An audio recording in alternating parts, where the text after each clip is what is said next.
Bismillahirrahmanirrahim. Assalamualaikum warahmatullahi wabarakatuh. Innal hamdalillah nahmaduhu wa nasta'inuhu wa nastaghfiruh wa na'udzu billahi min shururi anfusina wa min sayyiati a'malina may yahdihillahu fala mudilla lahu wa may yudlil fala hadiya lahu. Asyhadu an la ilaha illallah wa asyhadu anna Muhammadan abduhu wa rasuluh. Allahumma salli ala Muhammad wa ala ali Muhammad kama sallaita ala Ibrahim wa ala ali Ibrahim wa barik ala Muhammad wa ala ali Muhammad kama barakta ala Ibrahim wa ala ali Ibrahim fil alamin innaka Hamidum Majid. Rabbi shrah li sadri wa yassir li amri wahlul 'uqdatam min lisani yafqahu qawli. Rabbi zidni ilman warzuqni fahman. Amin ya rabbal alamin. Puan-puan, tuan-tuan, rekan-rekanku sekalian yang saya muliakan, alhamdulillah pada hari Jumat ini kita masih diberikan umur oleh Allah untuk mendalami firman-Nya, untuk menghayati makna di sebalik kedalaman ayat-ayatnya. Dan insya Allah pada siang hari ini kita akan membincangkan surah Al-Kahfi ayat yang ke-69 mengenai kesabaran bagi penuntut ilmu. A'udzu billahi minasyaitonir rajim. Bismillahirrahmanirrahim. Qala satajiduni insya'allahu sabira wala a'si laka amra. Qala, berkata Musa, satajiduni, engkau wahai Khadir akan mendapati aku, insya'allah, dengan kehendak Allah, sabira, sebagai murid yang bersabar, wala a'si, dan aku akan buktikan aku tidak akan menentang laka amra, perintah ataupun urusan-urusan yang aku lihat daripada kamu. Seperti mana yang kita tahu bahwa belajar itu perlu ada deal antara guru dengan murid. Sebelum guru itu deal dengan muridnya, guru meminta perjanjian. Wahai Musa, kamu tidak akan mampu untuk mengikuti aku, belajar bersamaku. Bagaimana mungkin kamu boleh bersabar, sedangkan kamu tak ada pengalaman tentang perkara itu? Maka Musa, untuk memastikan dirinya boleh mengikuti gurunya, maka dia berjanji, satajiduni insya'allahu sabira. Engkau akan dapatkan aku insya'allah boleh bersabar, wahai Khadir. Oke. Pada ayat ini, kalau kita ikutkan pada terjemahannya, berkatalah Musa kepada Khadir bahwa engkau akan mampu mendapati aku, engkau akan mendapati aku sebagai murid yang bersabar yang tidak akan menentang perintahmu.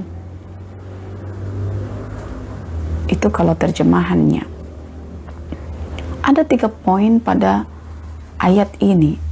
Pertama, lafaz insyaallah. Kedua, lafaz sabira, dan ketiga lafaz wala a'si. Ya. Ada al-isyan,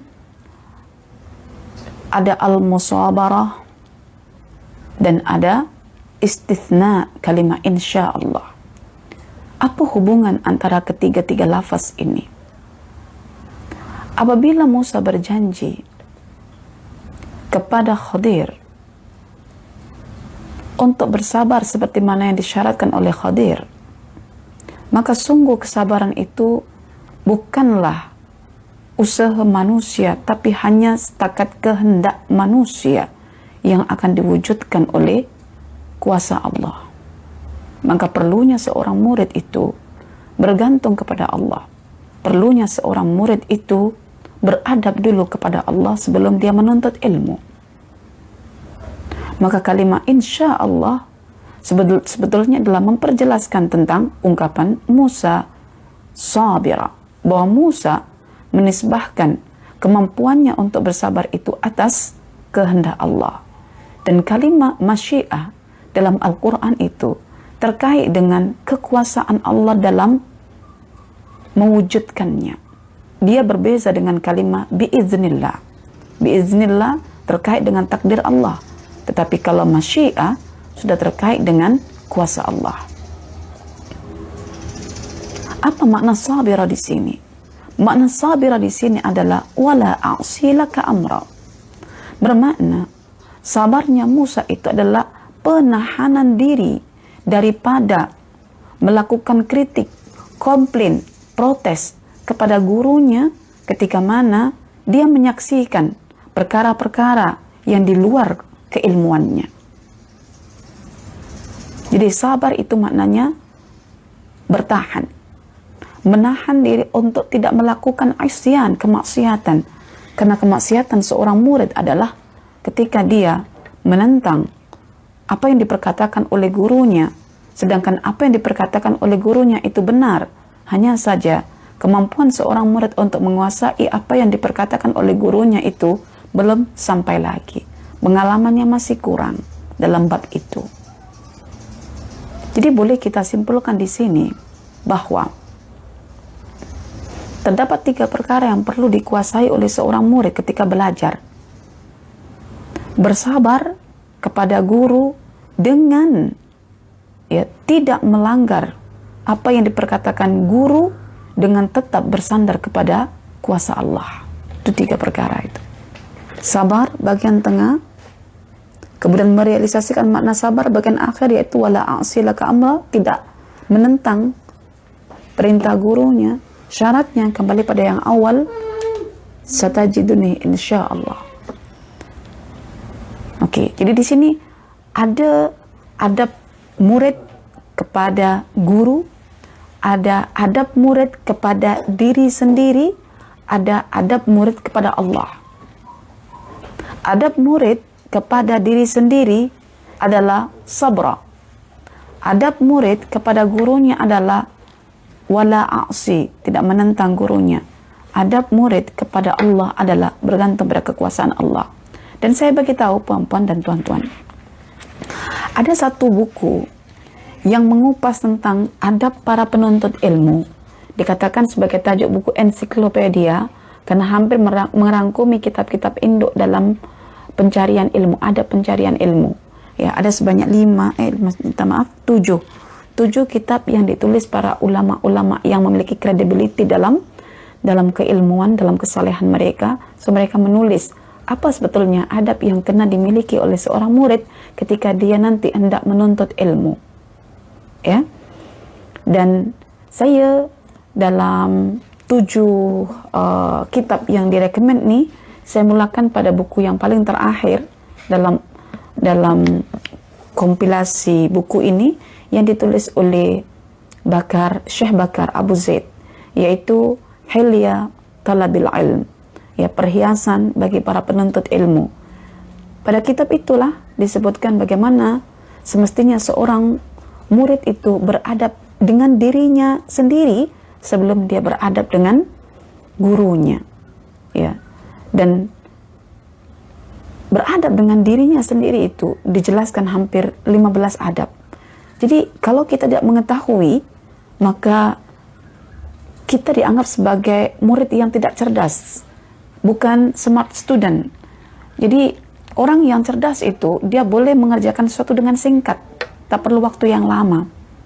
Berbeda dengan murid yang bekerja keras. Bekerja keras tanpa kecerdasan itu memakan waktu yang cukup lama. Anda pergi ke KL, tidak tahu tentang KL ke mana. Anda bekerja keras untuk pergi ke KL, Anda akan forsir, akan habiskan masa dan kekuatan untuk menuju KL. Tapi kalau Anda cerdas tahu tempatnya KL, dalam waktu sekejap Anda boleh sampai ke KL. Maka belajar adab itu sebetulnya adalah mencerdaskan murid dalam mengambil bahagian-bahagian ilmu dengan mudah, seperti mana yang diperkatakan oleh Al-Imam Asy-Syafi'i, bahwa kecerdasan beliau dalam menghafal dalam menghafal kitab-kitab daripada gurunya adalah ketika mana Al-Imam Asy-Syafi'i menerapkan adabnya, satu kepada Allah, dua kepada dirinya sendiri, dan ketiga kepada gurunya. Sehingga dalam 3 kali melihat tulisan boleh terus hafal, bahkan sekali membuka tulisan dibaca sekali terus masuk dalam hatinya. Jadi itu namanya murid yang smart, yang cerdas, dalam waktu yang sekejap berkat dan boleh mengambil banyak ilmu disebabkan karena dia ada adab. Maka adab ini sangat penting untuk dipelajari para murid sebelum dia belajar menuntut ilmu. Baik, apa saja faedah yang dikeluarkan oleh Al-Imam Ibnu Abdul Bar dalam satu ayat ini? Masya Allah, beliau mengeluarkan 7 faedah, 7 ibrah daripada kisah Musa dalam satu ayat, yaitu ayat yang ke-69. Pertama, faedah itu adalah penuntut ilmu wajib menampakkan ketawaduannya. Penuntut ilmu wajib untuk menampakkan ketawaduannya. Itu pertama. Kalau sekarang kita memandang diri kita sebagai seorang penuntut ilmu, apa yang perlu kita contoh daripada Musa alaihissalam adalah menghias pada diri ini ketawaduan. Ya, ketawaduan. Kepada siapa sahaja, tak kisah kepada guru, kepada siapa saja kita mesti tawadhu. Ya, kepada siapa saja kita mesti tawadhu. Hatta kepada orang awam pun kita bayangkan keawaman orang itu mungkin lebih baik daripada kita dalam satu aspek yang kita tidak ada. Ya, karena merasa tinggi itu menghalang seseorang untuk mendapatkan kemanisan iman. Ya, ada diceritakan seorang tabi'in ketika dia melihat seorang wanita yang menangis di siang hari, lalu dia merasa, alah, berpura-pura aja engkau wahai wanita, konon menangis di siang hari, mana ada orang menangis di siang hari. Ketika tabi'in itu berusaha untuk melakukan qiyamul lail, Allah halang dirinya untuk dapat menangis. Ketika dia terhalang untuk menangis, tidak dapat merasakan manisnya munajat dia ketika waktu qiyam, dia bertanya pada dirinya sendiri, dia muhasabah, apa salah saya sehingga saya terhalang untuk menangis ketika saya qiyamul lail? Diingat. Dia pernah merendahkan seorang wanita yang tengah menangis di siang hari. Lalu dia pergi mencari wanita itu. Dia meminta maaf kepada wanita itu. Dan ketika dia meminta maaf kepada wanita itu, malam harinya tangisannya pecah, tidak dapat tertahankan selepas dia meminta maaf kepada orang tersebut. Ini ketawaduan seorang ahli ilmu pada orang awam. Apatah lagi ketawaduan seorang ahli ilmu kepada gurunya yang dia menuntut ilmu daripadanya. Apa kata Al-Imam Fakhruddin Ar-Razi terkait dengan ungkapan Al-Imam Ibnu Abdul Bar ini? Beliau mengatakan dalam kitab Mafatihul Ghaib atau Tafsir Al-Kabirnya bahwa seorang murid wajib, bukan sunnah, wajib untuk menampakkan kerendahan dirinya, ketawaduan hatinya setinggi-tingginya kepada gurunya. Seorang murid kena menunjukkan ya ketawaduan dirinya, kerendahan dirinya di hadapan gurunya, memposisikan diri rendah, memposisikan guru itu tinggi. Itu adab pertama. Maka beliau ini adalah Al-Imam Fakhruddin Ar-Razi mengatakan, seorang guru boleh bertindak keras kepada muridnya apabila dengan kelembutannya itu membuat murid itu khayal dan meninggi jiwanya sehingga terhalang daripada mendapatkan ilmu, maka seorang guru dibenarkan bahkan dituntut untuk bersikap tegas dan garang kepada muridnya. Kalau ada orang hari ini mengatakan dengan isu positivisme dilarang untuk bersikap garang, ayah yang garang hanya akan menciptakan ayah yang garang, itu sebetulnya dalam literatur ilmiah itu bertentangan. Karena konteks kegarangan itu ada tempatnya. Konteks kelembutan itu pun ada tempatnya. Maka Al-Imam Fakhruddin Ar-Razi mengatakan, jika dengan kelembutan seorang guru kepada muridnya membuat lalai murid itu dan akhirnya meninggi dan hilang kerendahan diri, maka dibenarkan guru itu untuk bertindak jifa, yaitu keras, garang. Bertindak keras ataupun garang. Karena guru akan tahu, kalau dia lembek, kalau dia terlalu lembut dengan muridnya, membuat muridnya itu berani dan meninggi, sungguh ketinggian murid itu akan menghalang murid itu untuk mendapatkan ilmu. Jadi guru ini merasa kasihan ketika dia bertindak sangat lembek, muridnya akan berani. Coba perhatikan pada ungkapan perenggan yang dikemukakan oleh Al-Imam Fakhruddin Ar-Razi. Adapun bagi seorang guru, jika menuntutnya bersikap keras kepada murid itu mengandungi manfaat dan boleh membimbing murid kepada kebaikan, maka ia wajib untuk mengingatkannya dengan kekerasannya itu. Karena mendiamkan perkara tersebut, tidak mengingatkan murid tersebut pada sifatnya yang keras, boleh menjadikan murid itu terlena dan akhirnya merendahkan gurunya, yang justru itu akan menghalang murid untuk mendapatkan ilmu. Masya Allah. Jadi, apa bukti Ustazah bahwa perkara ini dibenarkan dalam Islam? Bukti yang boleh saya kemukakan adalah apa yang diperkatakan oleh Al-Imam Asy-Syafi'i. Kita tidak meragukan kredibiliti, keilmuan Al-Imam Asy-Syafi'i. Bahkan beliau sangat diiktiraf sebagai imam yang boleh menyatukan dua madrasah ketika itu. Madrasah Ahlul Ra'yi, madrasahnya Imam Abu Hanifah, dengan madrasah Ahlul Athar, yaitu madrasahnya Al-Imam Malik. Dengan ketajaman hatinya, ya, Al-Imam Malik berpesan, jangan ketika saya melihat cahaya sudah masuk dalam hatimu, wahai Asy-Syafi'i, jangan engkau hilangkan cahaya itu dengan kemaksiatan kamu. Sama seperti Waqi' berkata kepada Asy-Syafi'i, jangan ketika kamu membaca, memahami sebuah ilmu, tiba-tiba kamu bermaksiat. Maksiat menghalang kamu untuk mendapatkan hidayah ilmu. Apa kata Asy-Syafi'i terkait dengan masalah kegarangan ini? Isbir ala murril jafa min muallimin, fa inna rusubal ilmi fi nafaratihi. Imam Asy-Syafi'i berpesan pada murid-muridnya dalam syairnya, dalam diwan Asy-Syafi'i, bersabarlah kamu wahai murid atas kegarangan guru kamu, karena di sebalik kegarangan kamu yang kamu ingin berlari daripada guru kamu, itu merupakan taktik, strategi guru kamu untuk meresapkan ilmu itu dalam hati kamu.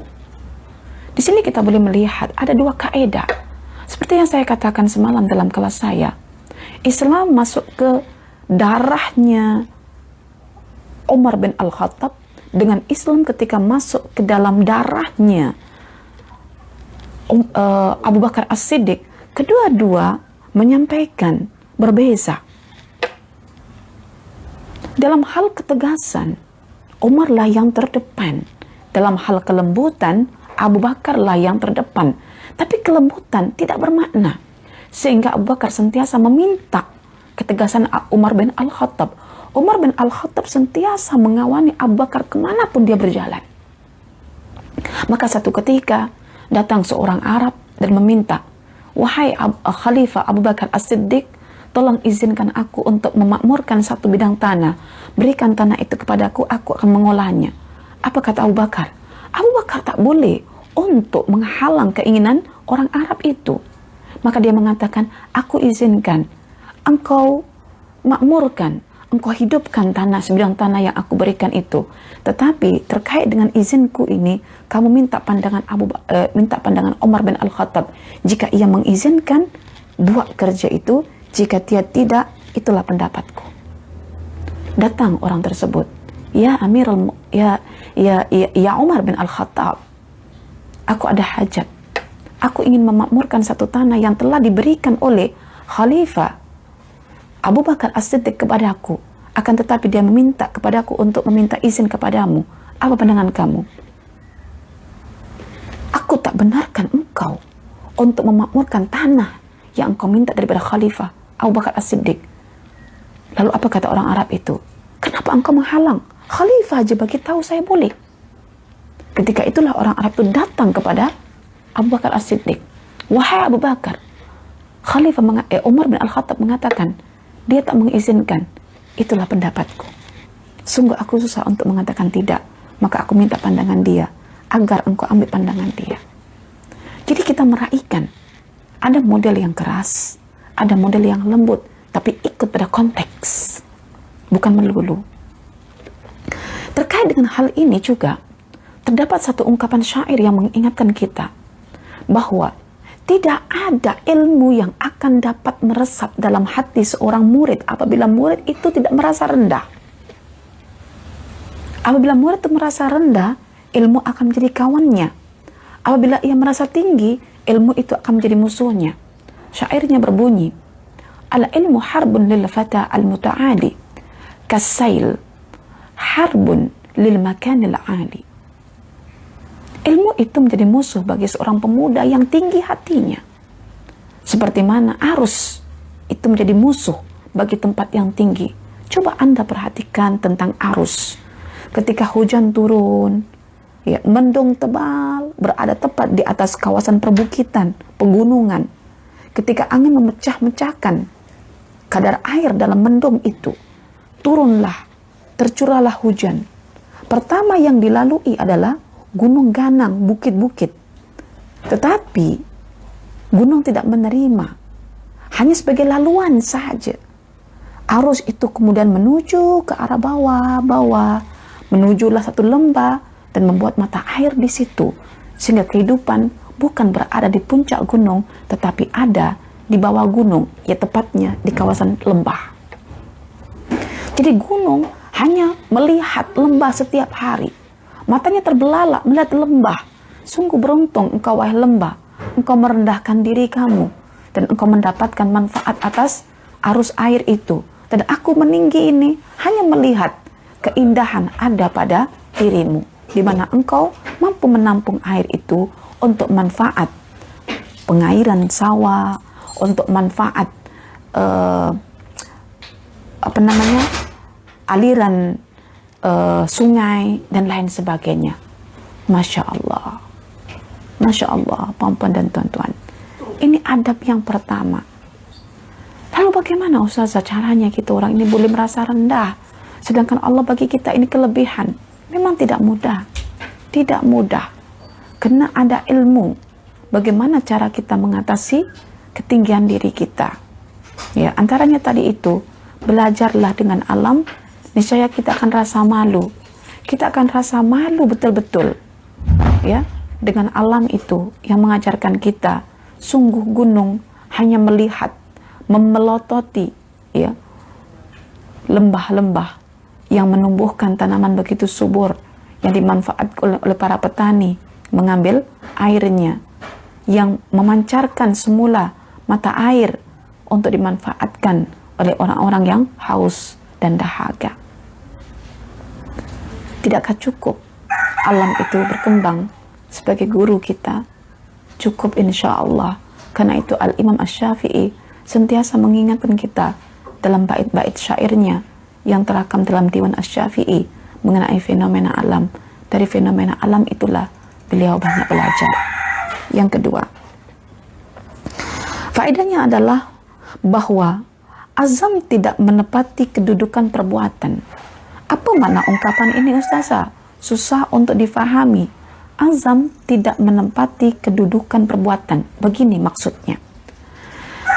Ketika Musa berazam, atau ketika seseorang itu berazam untuk melakukan sesuatu, itu bukan bermakna bahwa dia dapat melakukan sesuatu yang dia azami. Contoh, saya berazam untuk qiyamul lail. Bukan bermakna saya qiyamul lail. Itu udah berbeza. Jadi azam itu tidak pernah menempati posisi perbuatan itu sendiri. Itu dua perkara yang berbeza. Anda berazam setiap hari untuk membaca Al-Quran 1 juzuk. Itu azam yang bagus. Tapi belum tentu satu hari Anda boleh membaca 1 juzuk. Itu maknanya azam tidak menepati posisi perbuatan. Musa berazam untuk bersabar. Tapi fakta yang berlaku, dia tak mampu untuk bersabar. Tetapi salahkah orang berazam? Tidak salah. Mengapa? Karena azam tidak pernah menepati posisi perbuatan itu sendiri. Kalau azam itu menempati posisi perbuatan itu sendiri, maka Musa bersalah di sini. Tapi Allah tak kata Musa bersalah. Oke?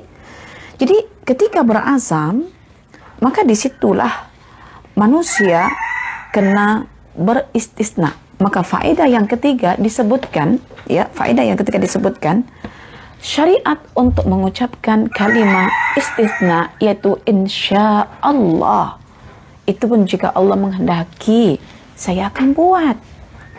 Insya Allah. Kalimat istisna. Kalimat istisna ini, ya, adalah kalimat yang lazim untuk diucapkan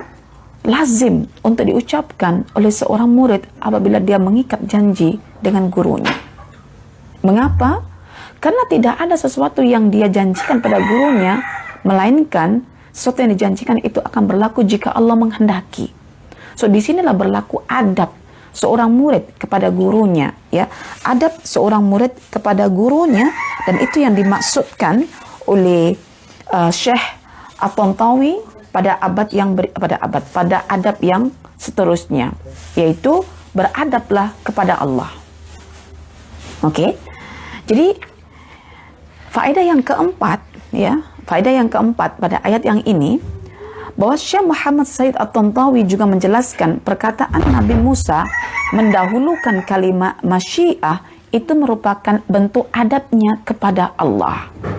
Ingat, Anda punya pilihan, Anda punya kehendak, tetapi Allah lah yang akan mewujudkannya. Kata insya Allah itu bukan satu kalimat negatif yang akan menciptakan aura negatif. Tidak. Justru kekuatan kita adalah ketika kita menganggap diri kita lemah tanpa kuasa Allah. Justru kekuatan kita adalah ketika kita menganggap diri kita lemah di hadapan Allah. Sama ketika kita mulia. Sungguh kemuliaan kita itu tatkala kita melihat diri kita hina di hadapan Allah. Sama, kekuatan kita ada tatkala kita menganggap bahwa diri kita itu lemah di hadapan Allah. Bagaimana kita tak boleh mengakui diri kita lemah, sedangkan Allah yang kita percaya sebagai Tuhan kita telah berfirman dalam Al-Quran yang kita percaya sebagai kalamnya yang benar. Wa khuliqal insanu dha'ifa, surah yang keempat ayat 28. Sungguh manusia itu telah diciptakan dalam keadaan lemah. Lalu kenapa hari ini kita tak mau mengakui kelemahan diri kita? Justru kita mengatakan diri kita, saya kuat, saya hebat, saya kaya, saya, dan saya. Allah mengatakan diri kita fakir, wa antumul fuqara. Lalu kenapa kita katakan aku kaya, Anda lemah? Lalu kenapa kita katakan aku kuat, I'm the power? Sementara Allah katakan wa khuliqal insanu dha'ifa, Anda jahil. Lalu kenapa Anda katakan saya pandai, saya boleh? Sedangkan Allah mengatakan, ya, innal insan, ya, innahu kana zaluman jahula, innal insan zaluman kafura. Semua itu mesti kita akui. Ketika kita mengakui kelemahan semua itu, kekurangan kita semua itu, aib kita semua itu, di hadapan Allah, Allah akan ubah kelemahan, aib, kekurangan itu menjadi satu kesempurnaan, keindahan, dan kebaikan. Ya. Jangan terlalu kita mempercayai dengan ajaran positivisme. Ketika mana ajaran itu bertentangan dengan Al-Quran. Kita hanya mengambil Al-Quran sebagai kitab rujukan kita. Disinilah Musa, satu orang yang memiliki kekuatan 10 orang, menggunakan kalimat insya Allah. Dan insya Allah dalam surah Al-Kahfi senantiasa akan dikaitkan dengan la hawla wa la quwata illa billah. Ya. Karena apa? Kita punya kehendak, kita punya pilihan. Tetapi Allah yang akan mewujudkan kita punya pilihan. Sama ada diwujudkan ke tidak, itu ikut hikmahnya Allah. La haula. Tidak ada kehendak. Haul itu kehendak yang muncul dalam diri kita. Wala quwwah. Tidak ada kekuatan untuk merealisasikan kehendak itu. Illa billah. Kecuali dengan bergantung kepada Allah. Billah. Karena kekuatan Allah di atas kekuatan kita. Kuasa Allah di atas kuasa yang Allah berikan ke kita. Masya Allah. Jadi seorang murid karena beradab dengan Tuhannya. Kalau tidak beradab dengan Tuhannya, dalam bab ini tidak mengenal tentang kuasa Allah, bagaimana Allah tidak mewujudkan apa yang dikehendaki? Nanti jadi orang yang sombong, maka Allah tak berkehendak memberikan ilmu. Allah berkehendak memberikan orang ilmu, lalu dia sombong sebagai ibrah. Kau nak contoh macam itu ke? Atau kepada orang lain yang Allah bagi ilmu, tetapi tawadhu. Baik. Jadi, siapa? Syekh At-Tadawi menjelaskan adab seorang murid kepada Tuhannya mesti diperhatikan. Maka Anda kena tahu, ya, kena tahu adab itu. Baik, apalagi faedah yang dikeluarkan oleh Al-Imam Ibn Abdul Bar dalam ayat ini. Seterusnya faedahnya, ya, faedah yang ke-5, kesabaran orang berilmu itu lebih payah, lebih susah, lebih sukar, lebih berat daripada murid yang sedikit ilmunya. Ya. Mengingat ayat tersebut, Musa itu sebetulnya adalah anak yang tercerdas daripada bangsa yang tercerdas di dunia. Keilmuannya luar biasa. Orang yang berilmu itu, murid yang pandai itu, murid yang cerdas itu, amat susah untuk bersabar. Karena dalam akalnya sudah tersimpan ilmu-ilmu, maklumat-maklumat, sehingga susah baginya untuk menerima apa yang dilakukan oleh gurunya, apa yang diperkatakan oleh gurunya. Karena itu, anak yang cerdas itu paling suka komplain dalam kelas. Dan anak yang cerdas, kesabarannya lebih susah daripada anak yang tidak cerdas. Makanya ketika anak Anda suka komplain, Anda yang suka tidak sabar, itu menunjukkan anak Anda itu cerdas. Dan tentunya Anda inginkan punya anak yang cerdas. Jadi kesabaran anak yang cerdas itu lebih sukar berbanding anak yang tidak cerdas. Maka anak yang cerdas itu, dia suka komplain. Karena dalam hatinya sudah ada maklumat yang ia tidak boleh untuk menerima ilmu yang disampaikan oleh gurunya. Anda pernah memiliki anak macam ini? Pernah, Ustazah? Lalu bagaimana sikap Anda? Geram. Kenapa Anda geram dengan kecerdasan anak? Bukankah Anda ingin punya anak yang cerdas? Jadi Musa itu anak yang tercerdas, murid yang paling cerdas. Makanya ia tidak mudah untuk menerima perlakuan gurunya. Kalau dalam satu sekolah hanya 1-2 budak yang komplain, bermana yang cerdas dalam sekolah itu cuma 1-2-3 budak. Kalau dalam rumah tangga Anda, dalam isu parenting ya, punya 5 anak, semuanya komplain, Anda kena mengucap Alhamdulillah. Itu tandanya anak Anda cerdas. Cuma Anda perlu arahkan bahwa perjuangan bagi orang yang cerdas itu satu, mengawal emosi, yaitu sabar. Karena itu, Syekh Faisal Al-Ghamidi mengatakan, sepatutnya orang berilmu itu semakin tinggi ilmunya, semakin tinggi kesabarannya. Karena itu ujian bagi orang yang berilmu tinggi, dia susah untuk sabar. Sikit-sikit dia akan komplain. Karena data dalam hatinya tidak menerima benda itu berlaku. Dia ingin segera, dia ingin merespon sesuatu. Karena itu orang ahli ilmu, apabila dikatakan, bersabarlah, hikmahnya kemudian, mana hikmahnya? Kalau dia berkata, mana hikmahnya? Itu tandanya orang cerdas. Apa? Dia komplain. Maka kepada anak-anak yang cerdas dalam rumah kita, jangan kita matikan kecerdasannya dengan mengatakan, awak jangan banyak komplain ya. Tapi mari kita bimbing anak itu. Sebaik-baik orang yang cerdas adalah ketika dia mampu untuk bersabar. Dan ciri orang yang cerdas itu pada awalnya sukar untuk sabar. Dan engkau wahai anakku, engkau adalah anak yang cerdas. Maka engkau selalu melawan, maka engkau selalu membantah setiap ilmu-ilmu yang dikemukakan oleh guru ataupun oleh ibu dan ayah sendiri. Tetapi alangkah baiknya kecerdasan kamu itu membawa kamu menuju kesabaran.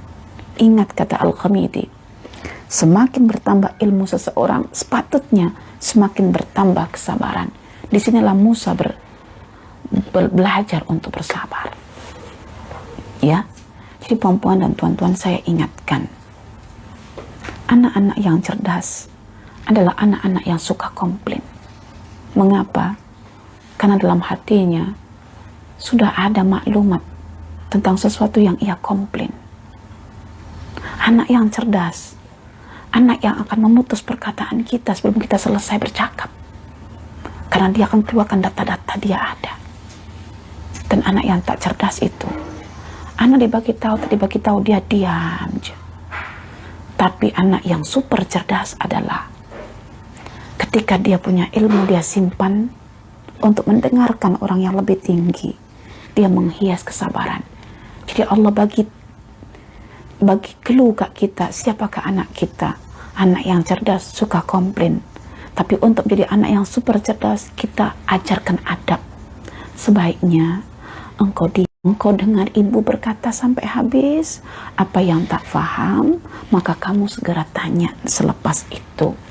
Tapi kan Umi, kalau tak tanya segera nanti lupa. Minta sama Allah agar persoalan itu Allah simpan dalam hati kamu untuk kamu tanyakan. Belajar untuk menyusun pertanyaan dalam hati. Itu yang kita ajarkan pada anak-anak kita. Itu yang kita ajarkan. Dan kita, kalau tak belajar adab, kita akan dibawa pening oleh anak kita. Belum habis cakap, anak kita sudah bertanya. Itu Allah bagi tanda kat kita, anak kita cerdas. Selepas itu kita bimbing anak kita. Nak yang lebih cerdas lagi ke, wahai anakku, dengar cakap Umi, dengar cakap Abi, sampai habis, sehingga maklumat itu penuh. Mana yang kamu tak faham, barulah kamu bertanya. Baik Umi. So kita latih anak itu mengingat data-data semuanya, baru dia akan bersoal. Maka ada sistem dialog sederhana antara seorang ayah dengan anaknya. Itu untuk mengorek dia punya maklumat. Adakah ini bermakna Ustazah? Murid yang diam dekat kelas itu murid yang bodoh. Ada dua kemungkinan.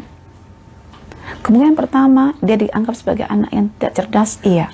Ada kemungkinan kedua, dia adalah anak yang super cerdas. Karena apa? Dia banyak maklumat dan sudah dibagi tahu adab oleh bapaknya. Dengar guru, jangan komplain. Selesai semua puzzle-puzzle diuraikan, mana yang tak faham, baru kamu tanya. Sebetulnya, apa yang hendak kamu tanyakan itu, jawabannya kemudian, maka bersabarlah dulu. Maka murid yang super cerdas adalah murid yang mau bersabar. Baik, puan-puan dan tuan-tuan, rekan-rekan sekalian yang saya muliakan, adab seterusnya ataupun faedah seterusnya mengenai kisah Musa ini adalah bahwa akhlak yang harus itu mesti dimiliki oleh seorang penuntut ilmu adalah akhlak kesabaran. Nah, dia ini Ibnu Abdul Bar ini menyusun faedah itu kronologi, tidak tumpang tindih. Itulah kata-kata hikmah. Sebetulnya orang yang tenang itu Allah akan bagi satu ilham, menyusun kata-kata dengan sistematik, tidak tumpang tindih, mana yang diawalkan sehingga audiens boleh faham. Ini yang saya dapatkan daripada karyanya Al-Imam Ibnu Abdul Bar. Sehingga tak berlaku proses pengulangan, tetapi dia ikut flow, dia ikut flow. Jadi seorang penuntut ilmu itu mesti sabar kepada gurunya. Bermakna hak guru kepada muridnya adalah ia mendapatkan kesabaran dari muridnya. Diam, dengar, jangan komplain. Tahu awak ada banyak maklumat, dengar dulu. Lepas tu mana yang tak faham baru engkau tanyakan. Jadi bukan hanya murid itu bersabar menantikan hikmah kemudian akan dia terima. Ya, karena itu nanti bagian terakhir tentang hikmah itu diakhirkan. Sabar, apa kata guru benarnya itu nanti beberapa hari, beberapa minggu kemudian akan terwujud. Sabar, jangan komplain.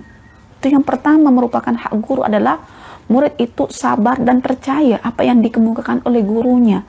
Walaupun pada masa itu tak mendapatkan, mungkin beberapa hari kemudian baru dapat hikmah daripada apa yang guru itu sampaikan. Dan yang kedua, sabarnya murid adalah bukan setakat mendengar, tunggu, tak banyak komplain. Tetapi ketika guru itu sudah melihat tanda-tanda pada murid itu ada ketakjuban pada diri, ada ketinggian pada diri, terus guru itu tiba-tiba menghindari murid itu mesti sabar. Murid itu mesti sabar.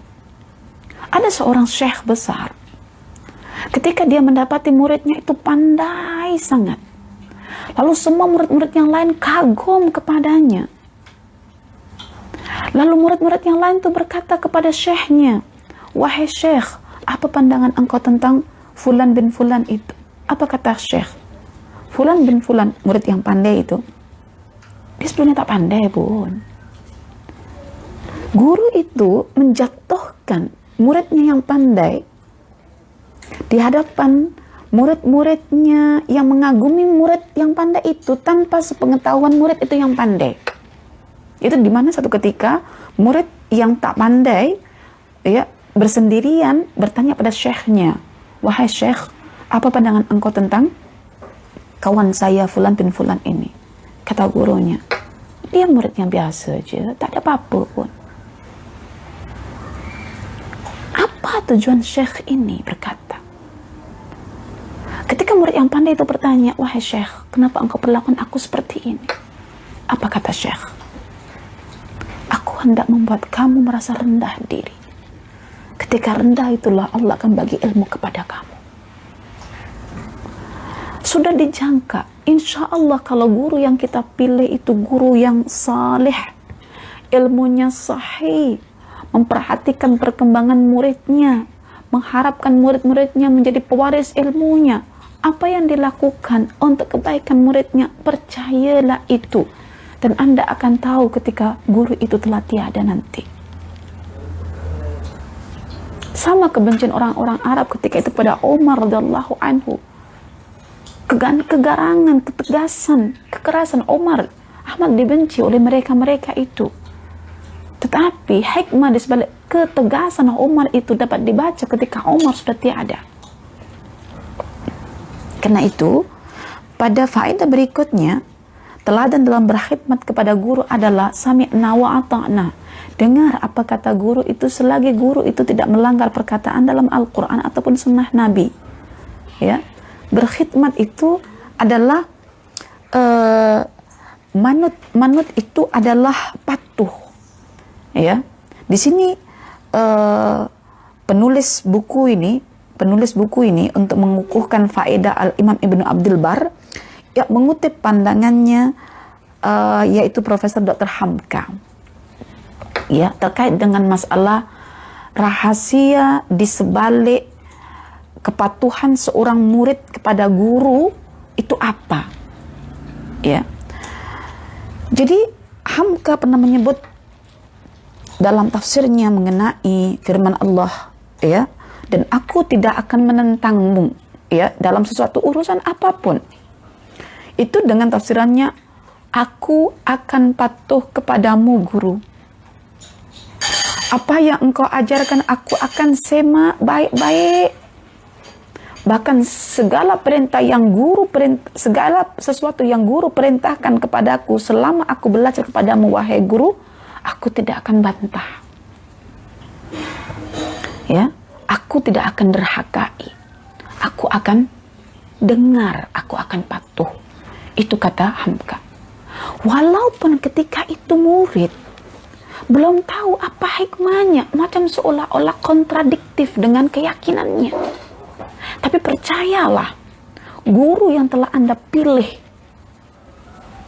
dengan piawai yang syar'i tidak akan memesongkan Anda seperti Anda kerap berkata-kata pada anak Anda, Mak tak akan pernah pesongkan kamu, wahai anakku. Mak sayang kamu. Nampaknya mak keras, tapi ini untuk kebaikan kamu, wahai anakku. Percayalah.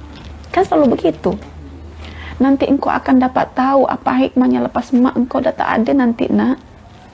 Oke, maka di sini Hamka dalam tafsir Al-Azharnya mengatakan, apapun sikap guru itu, walaupun belum dapat difahami dengan baik oleh muridnya, bersabarlah untuk menunggu.